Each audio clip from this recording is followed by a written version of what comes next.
Today, Madam Deputy Speaker, we will provide significant support to the British people. But as I have said, a critical part of how we are dealing with inflation is responsible fiscal policy.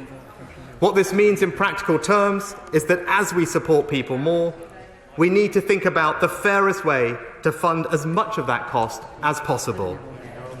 The oil and gas sector is making extraordinary profits, not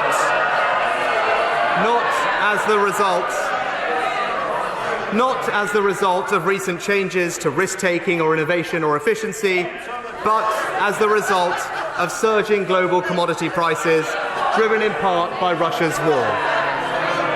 And for that reason, I am sympathetic to the argument to tax those profits fairly. But as ever, Order. A bit of gentle banter is fine, but when it gets to the stage that nobody can hear what the Chancellor is saying, it's counterproductive. Now, quieter banter, please. Chancellor of the Exchequer.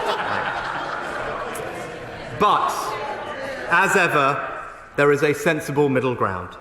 We should not be ideological about this, we should be pragmatic. It is possible to both tax extraordinary profits fairly and incentivise investment.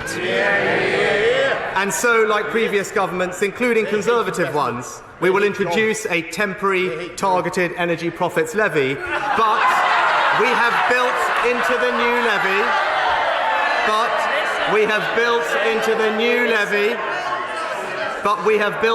new levy a new investment allowance similar to the super deduction.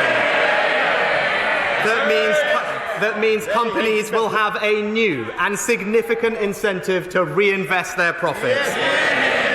The new levy will be charged on profits of oil and gas companies at a rate of 25%. It will be temporary, and when oil and gas prices return to historically more normal levels, the levy will be phased out with a sunset clause written into the legislation.